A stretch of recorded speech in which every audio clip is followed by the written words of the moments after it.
നമസ്കാരം, കലാകൗമുദി ഓൺലൈനിലേക്ക് സ്വാഗതം. പത്തനംതിട്ടയിലെ CPM വിമതൻ മുൻ MLA A പത്മകുമാർ ആറന്മുളയിൽ നിന്നും കോൺഗ്രസ് സ്ഥാനാർത്ഥിയായി വരുന്ന നിയമസഭാ തെരഞ്ഞെടുപ്പിൽ മത്സരിക്കുമോ?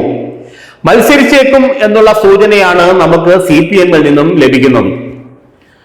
A പത്മകുമാറിനെ ആദ്യം BJP ചാക്കടാൻ നോക്കിയാലും SDPI ചേർന്നാലും BJP-യിലേക്കില്ല എന്ന് പത്മകുമാർ പ്രഖ്യാപിച്ചത് കോൺഗ്രസിലേക്ക് കണ്ണുവച്ചുകൊണ്ടാണെന്നാണ് CPM-ലെ അവിടുത്തെ നേതാക്കൾ പറയുന്നത്. പത്മകുമാറിനെ ഉൾക്കൊള്ളുന്ന കാര്യത്തിൽ കോൺഗ്രസിനും അത്ര എതിർപ്പില്ല. പ്രത്യേകിച്ച് ആറന്മുള പോലുള്ളൊരു മണ്ഡലത്തിൽ പത്മകുമാറിനെ സ്ഥാനാർത്ഥിയായി നിർത്തിയാൽ ഒരുപക്ഷെ ആ സീറ്റ് പിടിച്ചെടുക്കാൻ കഴിയുമെന്ന ഉറച്ച വിശ്വാസവും കോൺഗ്രസിന് ഉണ്ട്. ഏതായാലും ആറന്മുളയിൽ അടുത്ത തവണ വീണ ജോർജ് മത്സരിക്കുന്നില്ല. അതിനു പകരം സാഹിത്യകാരനും എഴുത്തുകാരനും CPM സഹയാത്രികനുമായ ബെന്യാമിനെയാണ് പത്തനംതിട്ടയിൽ അല്ലെങ്കിൽ ആറന്മുളയിൽ CPM സ്ഥാനാർത്ഥിയായി ആ പാർട്ടി കരുതുന്നത്. ബെന്യാമിനെതിരെ നല്ലൊരു സ്ഥാനാർത്ഥി കോൺഗ്രസിന് ഇല്ല എന്നുള്ളത് ഒരു ദുഃഖ സത്യമാണ് ആ പാർട്ടിക്കുള്ളിൽ.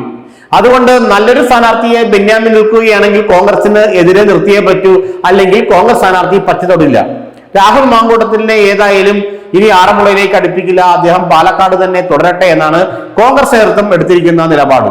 അതുകൊണ്ട് കോൺഗ്രസിന് UDF-ന് അവിടെ പുതിയൊരു സ്ഥാനാർത്ഥി വേണം. ഏത് സ്ഥാനാർത്ഥി വന്നാലും ഒരുപക്ഷെ കോൺഗ്രസ്സുകാർ കാലുവാരും.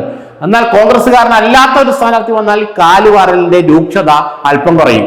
അതുകൊണ്ടാണ് പത്മകുമാറിനെ അവിടെ UDF സ്ഥാനാർത്ഥിയായി അവതരിപ്പിക്കാൻ കോൺഗ്രസ് നേതൃത്വം ആലോചിക്കുന്നത്, UDF നേതൃത്വം ആലോചിക്കുന്നത്. ഇത് പത്മകുമാറിന് നന്നായി അറിയാം. പത്മകുമാറിന്റെ കണ്ണും UDF-ലേക്കും കോൺഗ്രസിലേക്കുമാണ്.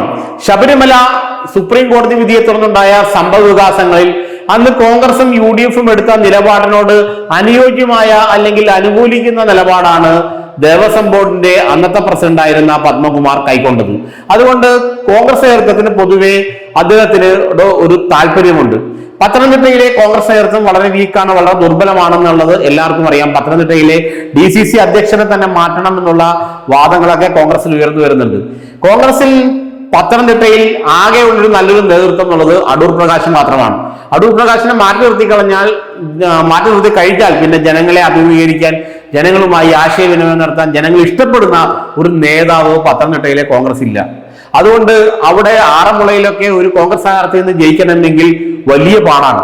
അതിനാണ് പത്മകുമാറിനെ പോലൊരാളെ ആറന്മുളയിൽ കോൺഗ്രസ് സ്ഥാനാർത്ഥിയായിട്ട് നിർത്തുകയാണെങ്കിൽ ഒരുപക്ഷെ അദ്ദേഹത്തിന് അവിടെ നിന്ന് ജയിച്ച് കയറാൻ പറ്റും എന്നുള്ള ഒരു ആത്മവിശ്വാസം ചില കോൺഗ്രസ് നേതാക്കൾക്കുണ്ട്.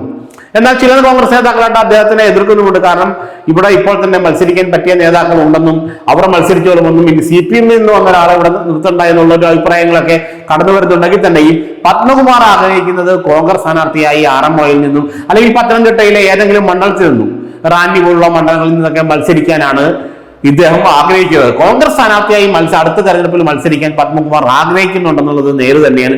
പക്ഷേ അതിനുള്ള ഒരു സാഹചര്യം കോൺഗ്രസിൽ ഒരുങ്ങി വരുന്നില്ല.